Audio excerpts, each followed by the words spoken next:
서로 축복하시죠. 내일 새벽은 집에 아침밥이 없습니다. 서로 그렇게 알려주셔요.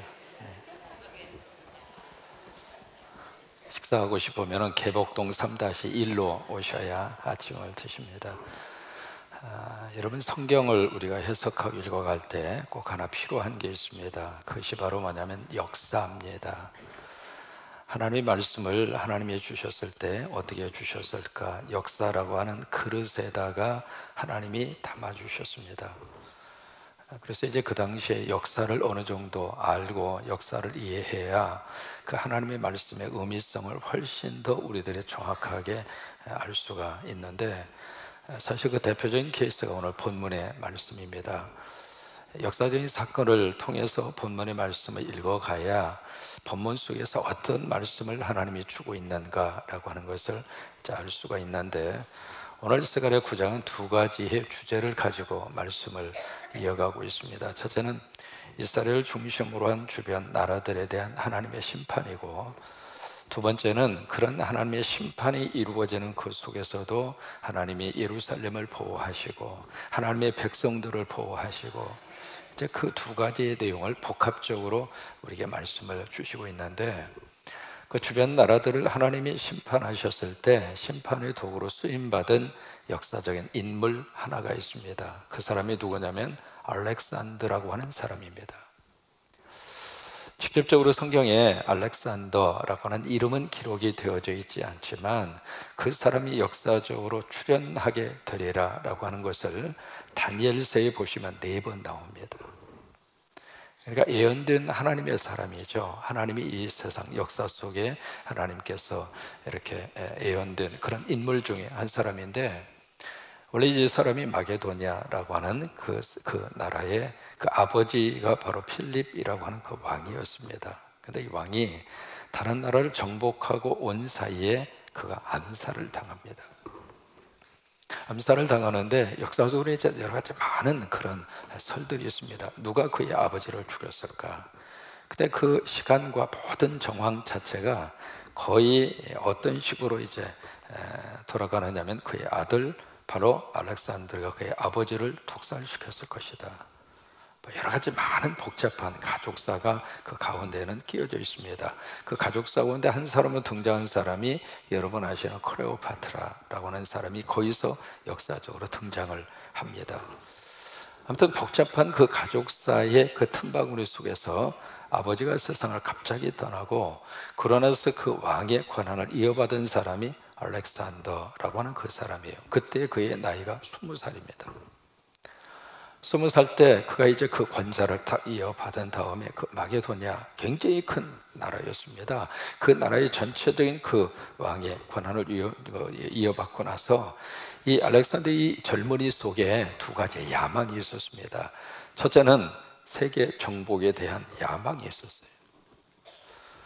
그래서 이제 왕이 되자마자 2년 만에 그때부터 이 알렉산더는 전 세계를 자기의 한 나라로 이렇게 통일시키고 싶은 세계 정복에 대한 그 야망의 꿈을 그 젊은 20살 때 이미 그 가슴 속에 불타오르고 있었고, 그리고 그때부터 아무튼 마게도냐를 중심으로 해서 쭉 그 세계 정복을 막 이어가기 시작을 합니다. 그래서 이제 거기에 페르시아 그쪽 전체 지역을 먹고 밑으로 내려와서 바로 팔레스타인을 먹고, 그 다음에 더 밑으로 내려와서 애굽을 먹고, 그리고 어디까지 이 사람이 치고 들어가느냐면 북인도까지 치고 들어갑니다. 지금으로 말하면 아프가니스탄 그쪽을 뛰어넘어서 북인도까지, 거의 간제스 강이 있는 그 지역까지 알렉산더가 말 그대로 파죽지세로 밀고 들어가요. 근데 그 기간이 몇 년이었는가? 13년 동안 그 일을 합니다. 13년 동안 그 세계를 정복하기 시작하는데, 어떻게 그 짧은 기간에 그렇게 많은 땅을 그 젊은이가 정복할 수가 있었을까? 이유가 있었습니다. 뭐냐면 알렉산더가 온다고 그러면은 거기 살고 있었던 원주민들이 문을 열고 어서 들어오라고 그랬어요. 그러니까 전쟁다운 전쟁을 치른 것은 역사적으로 2번밖에 되지 않습니다. 나머지 모든 저희들은 그 소문을 듣고 알렉산더가 오기를 환영을 했던 거예요. 왜냐하면 이 알렉산더는 두 번째 어떤 꿈이 있었느냐면, 이 전 세계 지역 속에 헬라의 문화를 심고 싶은 꿈이 있었어요. 그래서 이 사람이 들어가는 장소마다 뭘 했는가? 신흥 도시를 건설을 해요. 새로운 도시를 건설을 해서 그 도시의 이름을 알렉산드리아라고 하는 도시 이름을 붙입니다. 가는 장소마다 그런 도시를 건설을 했거든요. 그래서 지금도 이제 남아있는 알렉산드리아 도시 중에 하나가 애굽에 있습니다. 그 도시를 건설해서 뭘 했는가? 헬라 문화를 보급하고 싶은, 그것이 그 사람의 꿈이었어요. 참 고상한 꿈을 가지고 있었죠. 그 이유는 그의 스승이 소크라테스입니다. 스승 소크라테스의 영향을 굉장히 많이 받아서, 그래서 사람은 젊은 시절 누구를 만나느냐에 따라서 생각이 바뀌어지는 거예요. 그러니까 꿈이 있는 사람을 만나면 우리 젊은이들이 꿈을 갖는 거고, 그러니까 누구를 만나느냐에 따라서 그 젊은 시절 그 가슴 속에 뛰고 있는 심장의 고동소리처럼 내 인생의 미래의 꿈을 가질 수 있는 너무 좋은 기회를 가지게 되는데, 이 사람은 바로 소크라테스라고 하는 그의 스승을 통해서 헬라 문화의 우수한 그 문화에 심취가 된 거예요. 그래서 어디 가든지 나는 이것을 보급하리라. 그래서 이제 도시를 건설을 하고 그 도시 속에 두 가지를 건축합니다. 첫째는 스테디움을 건설합니다. 그래서 여러분, 스테디움이라고 하는 말 우리가 많이 듣잖아요. 대형 운동 경기장. 그게 어디서부터 나왔는가? 알렉산드리아, 그 사람으로부터 나온 거예요. 그래서 가는 도시마다 큰 거대한 원형식의 경기장을 만들고, 거기서 스테디움, 그것을 만들고, 또 하나는 도서관을 건설합니다. 근데 그 도서관이 보통 도서관이 아닙니다. 여러분, 지금부터 수천 년 전에 한 젊은이의 가슴 속에 이 책이 주는 인류의 영향이 어떤 것인가라고 하는 것을 온몸으로 느낀 사람이 알렉산더예요. 참 젊은 친구였지만은 친구는 아니죠. 우리보다 훨씬 저기한 분인데 어떻게 친구라고 이야기를 하겠어요. 아무튼 그 젊은 그분의 마음속에 어떻게 그 당시에 그런 생각을 가지게 했을까 싶을 정도로, 그래서 거대한 도서관을 만들고, 또 하나, 그러면서 이제 어떤 것이 이루어지게 되느냐면, 이게 헬라어 또는 그리스어, 제가 이제 종종 헬라어를 이야기하잖아요. 그 헬라어가 왜 이렇게 중요한가? 그것이 바로 그 당시 세계 공용어였습니다. 지금으로 말하면 영어와 같은 그런 수준이었거든요. 그래서 그 헬라어 보급에 이 알렉산드리아가 굉장히 많이 공헌을 합니다. 그래서 이 사람이 정복하는 땅마다 언어가 통일이 되고, 이 사람이 정복하는 장소마다 문화가 통일이 되고, 이 사람이 정복하는 장소마다 신흥 도시가 건설이 되고, 그러니까 주변 나라 사람들이 알렉산드리아가 온다고 그러면은 정복자로 본 것이 아니라 문화 사절단으로 볼 정도로, 그래서 어서 오라고 그런 거예요. 그래서 그 짧은 시간에 그렇게 많은 땅을 알렉산더가 정복을 하게 됩니다. 그런데 이것이 우리 선교하고 너무 귀한 밀접한 관계를 가지게 된 거예요. 뭐냐면 선교하면서 가장 힘든 것이 언어입니다. 언어의 장벽, 그것을 뛰어넘기가 굉장히 어려워요. 근데 알렉산드리가 전 세계를 정복하고 통일을 하면서 언어를 다 통일을 시켜놓은 거예요. 그래서 그것이 신약 성경이 등장을 해서, 신약 성경이 그 고대 근동 사회 속에 많은 사람들에게 언어적인 장벽을 뛰어넘을 수 있도록, 그렇게 해서 복음이 그 주변 나라로 확산되도록 그렇게 역사가 나타나게 된 거예요. 여기서 뭘 느낄 수 있느냐면, 알렉산더는 몰랐지만은 하나님이 알렉산더를 쓰신 거예요. 우리 인생도 똑같아요. 지금 나는 지금 모르고 있지만은 하나님이 나를 지금 쓰고 있는 거예요. 마리아를 쓰시고, 크로마프를 쓰시고, 여러분들을 쓰시고, 우리의 자녀를 쓰시고, 다 하나님이 쓰셔요. 근데 우리는 몰라요. 내가 지금 이게 하나님이 내 인생 가운데 오셔서 나를 어떻게 쓰신다고 하는 것을 알 수도 있고 모를 수도 있습니다만은, 모르는 경우들이 참 많거든요. 그런데 그것까지라도 하나님이 쓰시더라 이 말이에요. 때로는 인생의 실패까지라도 하나님이 쓰시더라 이 말이에요.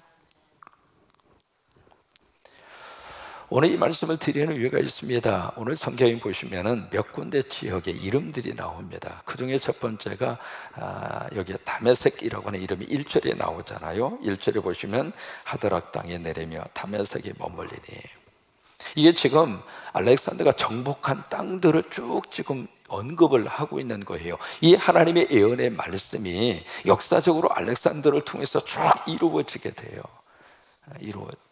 이게 다메섹이라고 하는 동네. 이 다메섹은 여러분 신약 성경에서 우리가 익숙한 그런 도시잖아요. 사울이 바로 다메섹으로 가다가 그 도상에서, 지금은 이제 다마스커스입니다. 도상 길에서 부활하신 예수님을 만나고 사울이 완전히 뒤집어지는 역사가 일어난 도시가 다메섹, 다마스커스라고 하는 곳이잖아요. 오래간만에 지도를 좀 한번 기억하고 계시죠? 뭘 꽂고? 삼지창을 꽂고, 그 다음에 돼지족발. 아이고 배고픈데. 그 다음에 닭다리를 그리고. 지금 이제 다메섹이라고 하는 장소는 지금의 시리아입니다. 시리아의 수도가 다마스인데, 다메섹이 어디 있느냐, 이제 이쯤에 있습니다. 얘가 너무 크게 그려졌네요. 닭다리가 너무 큽니다. 닭다리를 좀 줄이고. 다메섹이 어느 정도 있느냐면 이 근처에 있습니다. 다메섹, 시리아의 수도 다마스커스 다메섹. 하맛은 어디에 있느냐면 여기서 북쪽으로 215km 북쪽에 있습니다. 여기 하맛이 있습니다. 다메섹, 하맛. 그러니까 알렉산드리가 지금 점령한 그쪽을 쭉 우리가 따라갈 수 있습니다. 그 다음에 이것을 먹고 다메섹을 먹고 하맛을 먹고, 그 다음에 어디로 들어오냐면 두로로 들어옵니다. 두로는 어디에 있느냐면 이쪽에 해안가에 있습니다. 여기가 두로, 그 다음에 위에가 시돈이 있습니다. 그러니까 다메섹, 하맛, 두로, 시돈, 이것을 먹고, 그 다음에 어디로 오냐면 밑에 쪽으로 내려와서 이쪽에 바로 사해에서 이쪽 지중해 연안으로 가는 그쪽 지역에 뭐가 있느냐면 블레셋이라고 하는 땅이 있습니다. 그 블레셋이라고 하는 나라는 5가지의 도시로 형성이 된 도시 국가입니다. 그 5가지의 도시가 오늘 4개의 도시가 나오거든요. 4개의 도시가 나오는데, 이쪽에 주로 이제 해안가에 3개, 그 다음에 내륙에 2개가 있어요. 해안가 3개 있는 것이 바로 여기에 아스돗, 그 다음에 아스골론, 그 다음에 가사, 그 다음에 내륙에 에글론, 그 다음에 가드. 그래서 이 5개의 도시가 나와요. 그 도시국가로 형성이 되어져 있는데, 그러니까 지금 알렉산더가 보세요. 여기에 다메섹입니다. 여기가 하맛입니다. 그리고 두로고 시돈이고, 그리고 여기에 밑으로 내려와서 아스돈, 아스글론, 그 다음에 가사, 에글론, 가드. 이 지명 몰라도 구원받는데 전혀 지장 없습니다. 저만 기억하고 있으면 돼요. 여러분들은 기억 안 하셔도 누가 뭐라고 안 합니다. 이런 식으로 이제 쭉 이제 알렉산더가 점령해서 먹은 거예요. 그게 이제 오늘 성경 말씀의 내용이거든요. 그런데 이런 속에서 어떤 역사가 나타나는가? 2가지의 역사가 나타납니다. 첫째로, 그런 이 알렉산더가 쭉 이렇게 정복을 해 나가는데, 정복해 가는 그 속에서도 하나님의 백성이 있으리라 라고 하는 그거예요. 7절입니다. 7절에 보시면, 내가 블레셋, 6절부터 내가 블레셋 사람의 교만을 끊고, 그래서 5절, 6절에 4개의 도시를 이야기하고 6절에 블레셋이라고 하는 말이 그래서 나온 거예요.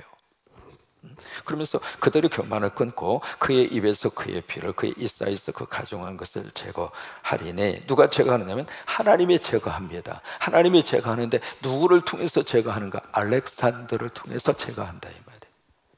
그러니까 하나님이 알렉산더를 통해서 하나님의 뜻을 지금 이루고 있는 거예요. 하나님의 역사하심을 알렉산더를 통해서 이 땅에서 펼치시는 거예요. 근데 그렇게 하는데 그들도 남아서 우리 하나님께로 돌아오리라. 그러니까 블레셋이라고 하는 그 이방 나라 속에서도 하나님의 백성이 있다, 이 말이에요. 여러분, 이 말씀은 오늘 북한에도 하나님의 백성이 있습니다.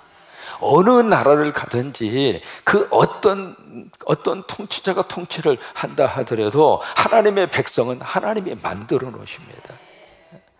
그것을 어떻게 뿌리째 뽑을 수 있는 인간은 아무도 없어요.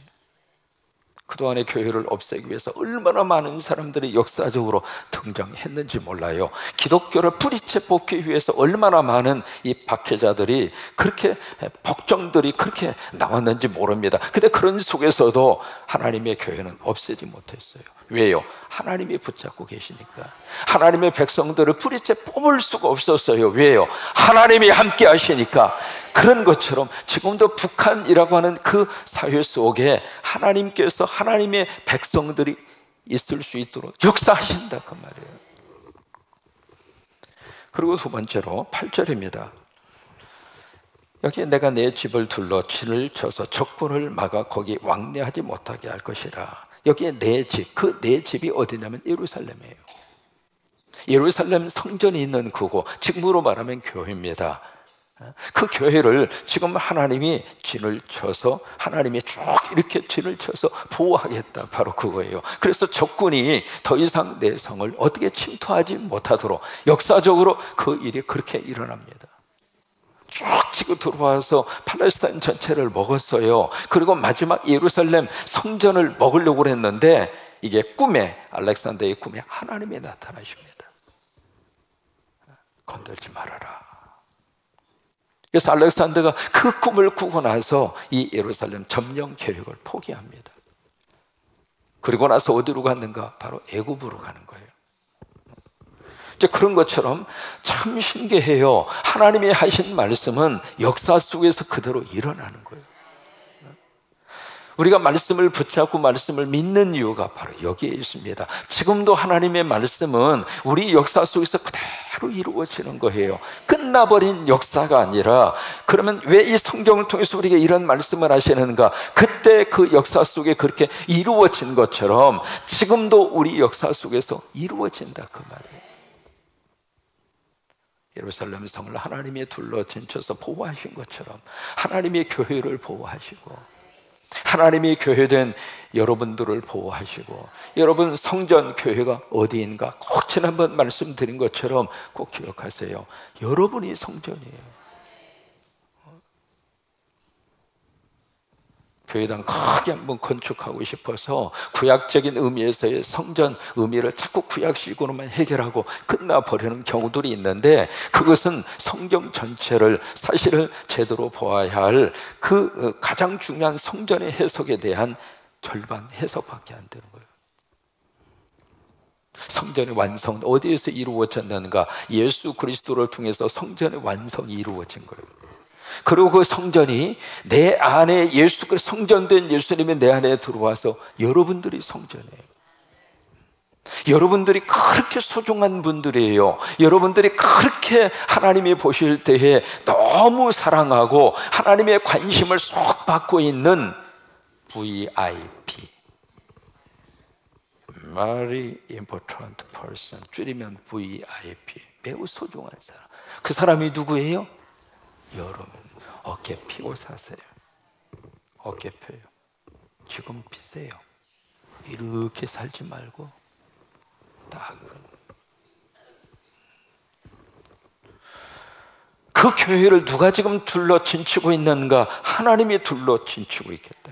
그래서 내가 보호하겠다 그 말이에요. 그것이 이 땅을 살면서 우리에게 당당함을 주는 거예요. 그래, 나 하나님의 자녀다. 그래, 나 하나님이 우리 아버지다. 그것이 우리를 회복시키시고, 그것이 우리에게 자존감을 심어주고, 그것이 우리가 이 세상을 살면서 어떤 경우가 있어도 기죽지 않고 살아갈 수 있도록, 그 힘이 어디서 나오는가? 세상적인 데서 나오는 게 아니에요.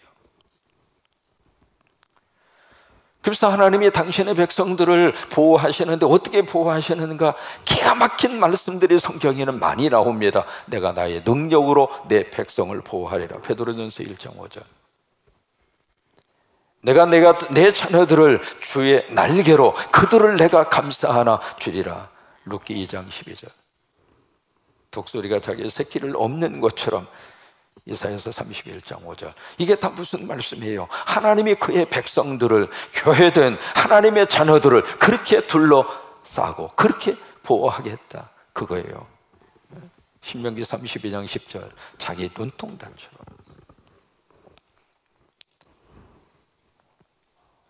어느 분이 이제 전도를 받아서 다 교회에 오셔서 목사님의 설교를 듣는데 그날따라 그 설교를 하신 거예요. 하나님이 눈동자처럼 여러분들을 사랑하십니다.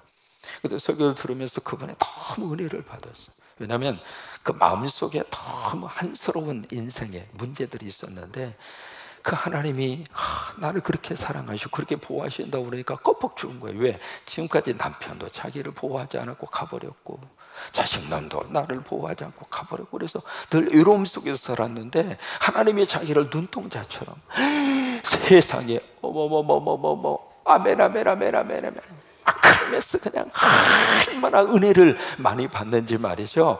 사람이 가슴이 열리면 하나님이 은혜를 쏟아부어 주시는 거예요.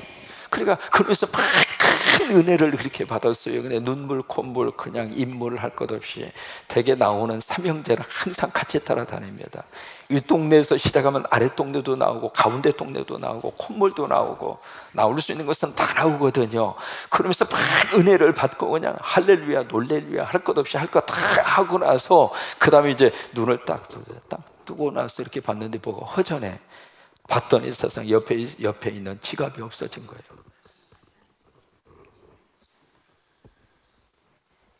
여러분 참 요즘에 교회 안에 참 묘한 사람들이 많이 출입합니다. 그래서 헌금도 없어지고 지갑도 없어지고 핸드폰도 없어지고 없어지는 게 그렇게 많아요.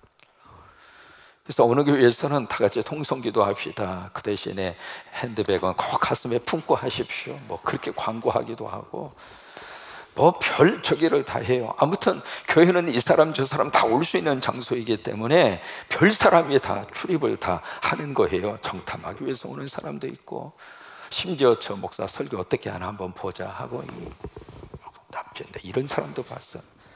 팔이라도 내리지. 지가 무슨 FBI 수사관이야?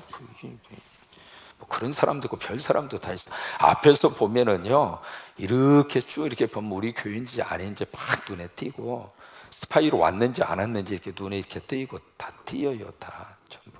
제 눈이 안경도 썼잖아요. 근데 그러다 보니까 이제 그렇게 은혜를 받고 딱 봤는데 가방이 없어진 거예요. 가방이 없어지니까 그때부터요 그렇게 은혜를 받던 그분이 180도로 바꿔져요. 세상에 하나님 눈동자처럼 지키신다고 그러더니 세상에 눈동자는 고사하고 내 가방 하나도 그것도 지켜주지 않느냐고. 세상에 그런 하나님은 어떻게 하나님이 될 수 있느냐고.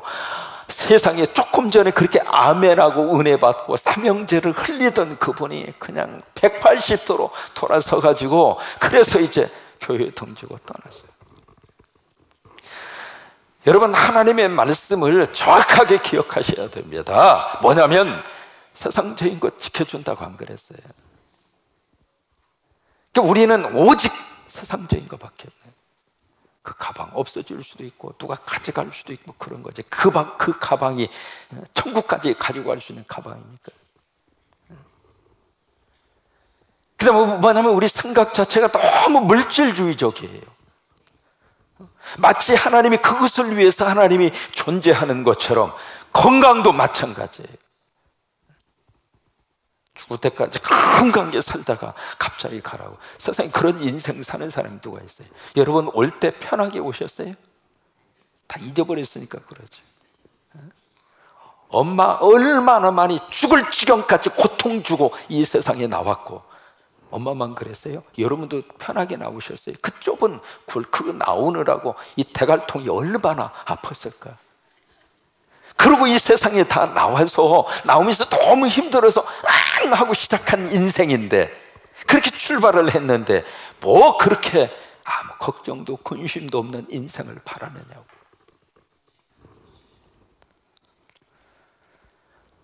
하나님이 눈동자처럼 보호하시는 것은 우리 영혼이에요. 영원한 생명이에요. 그걸 보호해 주신다고 그랬지. 건강을 눈동자처럼 보호하고 가방을 눈동자처럼 보호하고 내가 가지고 있는 지갑을 눈동자처럼 보호하고 안 그렇다 이 말이에요. 안 그렇다. 하나님은 우리를 보호하시는데 과보호를 안 하세요. 하나님은. 우리는 자식들을 너무 과보호해요. 보호를 해도 너무 할 정도로 보호를 해서 걱정이 돼요. 이 자식 세상에 가서 어떻게 살까? 갑자기 내가 세상 떠나고 나면 이 자식이 어떻게 험한 세상에서 살까?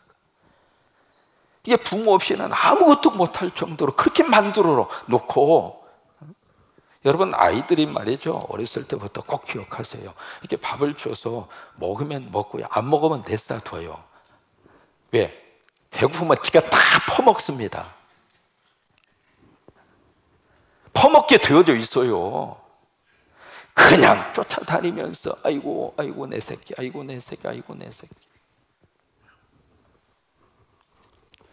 너무 과보호를 하지 마시라고요. 미국 사람들 어떻게 아이들 기르는 줄 알아요? 오늘 좀 이야기를 해야 되겠습니다. 아주 어렸을 때부터 갓난아기 시절부터 자기 침대 딱 놓고요, 침대에 딱 놓고 그리고 나서 딴 방에서 자요. 그러다가 애가 울잖아요. 그래요, 울어야 정상이에요. 하루 이틀 딱 지나면 금방 적응합니다. 울어봤자 소용없구나. 이게 울면 반응이 나오면 금방 반응이 나오잖아요. 사람은 영리합니다. 그때부터 우는 거예요. 우면 생기는구나. 그래서 아이들이 그때부터 꾀를 쓰는 거예요. 우리 집에 권력이 누구에게 있는가? 그쪽 권력으로 딱 줄을 씁니다. 권력이 없는 사람은 거들떠도 안 봐요. 그러니까 그 권력이 있는 곳으로 딱 눈을 돌려서 그 권력을 향하여 막 우는 거예요. 울면 기저귀가 나오고, 울면은 밥이 나오고, 울면은 얼러주고, 울면 놀아주고, 그것을 기가 막히게 판단하고 그 권력의 자기에게 관심을 가질 수 있도록 수단과 방법을 가리지 않는 거예요. 하나님은 우리를 그렇게 보호하지 않아요. 막 울면은 그래, 알았어 대박 터지게 해줄게. 막 울면은 알았어 그래 아파트 좀 큰 걸로 이사 가게 해줄게. 막 울면은 그래 알았어 그냥 이제부터 너 병 절대로 걸리지 말어. 그렇게 우리 하나님은 우리 그렇게 과보호 안 합니다. 세상에서 딱 어떤 일을 만나더라도 하나님의 사람으로 살아갈 수 있도록, 어떤 일을 만나더라도 믿음을 잃지 아니하고 천국을 바라보고 살아가도록 하나님은 우리를 그렇게 보호하시는 분이지, 내가 원하는 대로 다 그것을 해주면서 옹야 우리가 하나님을 너무 오해하고 있어요.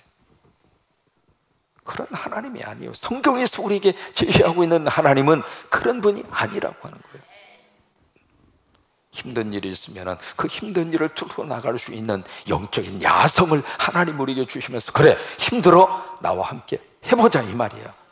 함께 도전하고 함께 나아가고 함께 다시 한번 시작하고, 그게 하나님이지. 번쩍 들어서 힘들지 내가 여기 옮겨다 줄게, 그런 분이 아니라고 하는 거예요. 기린은 키가 크잖아요. 키가 거의 3m 이상 크잖아요. 기린이 새끼를 낳을 때 서선합니다. 그러니까 큰 거기에서 마치 그 새끼 입장으로서는 절벽에서 떨어지는 거예요. 인생살이가 참 고달프지. 기린 같은 경우에는 처음부터 쿵 하고 떨어지는 것으로 시작을 하는 거예요. 그 높이에서 쿵 하고 떨어지면 참 묘합니다. 이 기린 엄마가요, 처음에 어떻게 하느냐면, 처음에 이제 동물들은 비틀거리면서 그러잖아요. 태어나자마자. 그러면 그 기린 그 다리가 얼마나 깁니까? 그 긴 다리로 새끼를 딱 걷어차는 거예요. 그 태어난 금방 그 새끼가 비틀거리고 있는데 걷어차면 이게요 몇 메터 가서 쿵 하고 떨어지는 거예요. 세상에 그 기린이 진짜 엄마인지 아닌지 모르겠어요.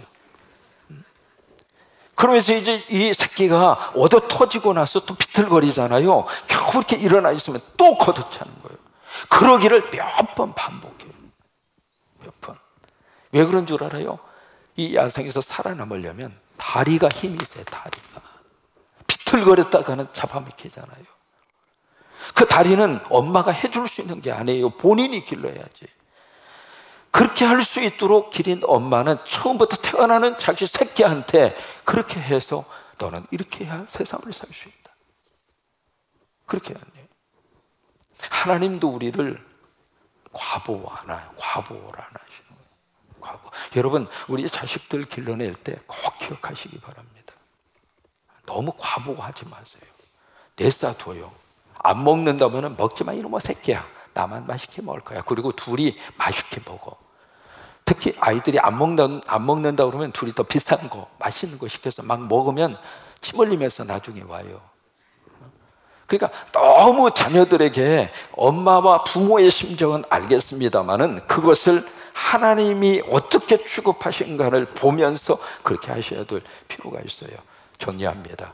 하나님이 이방 나라를 하나님이 심판하십니다. 누구를 통해서 심판하셨어요? 알렉산더를 통해서. 근데 그 속에서 하나님의 백성들이 있더라 이 말이에요.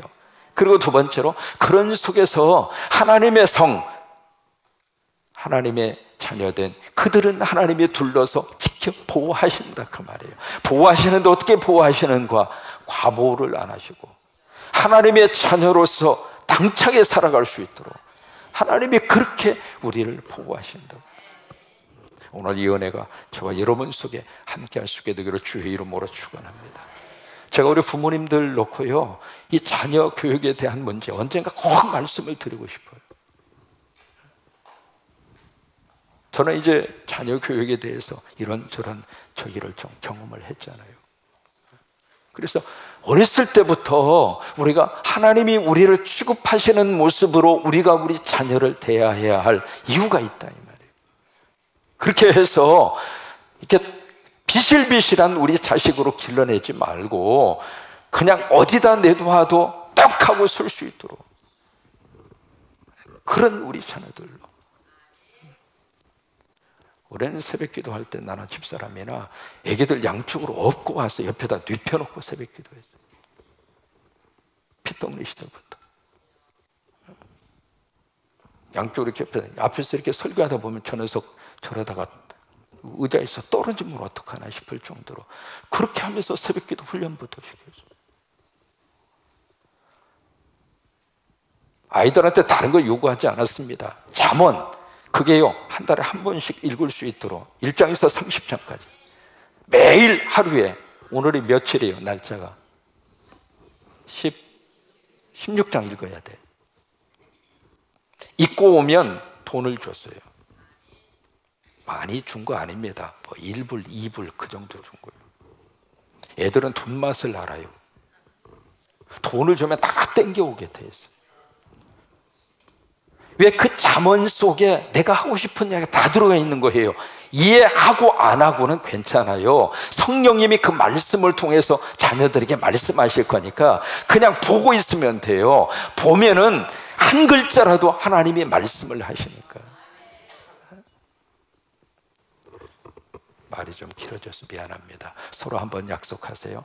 내일 새벽에 와서 아침밥이 있으니까 아침밥은 내일 교회 와서 드십시다. 한번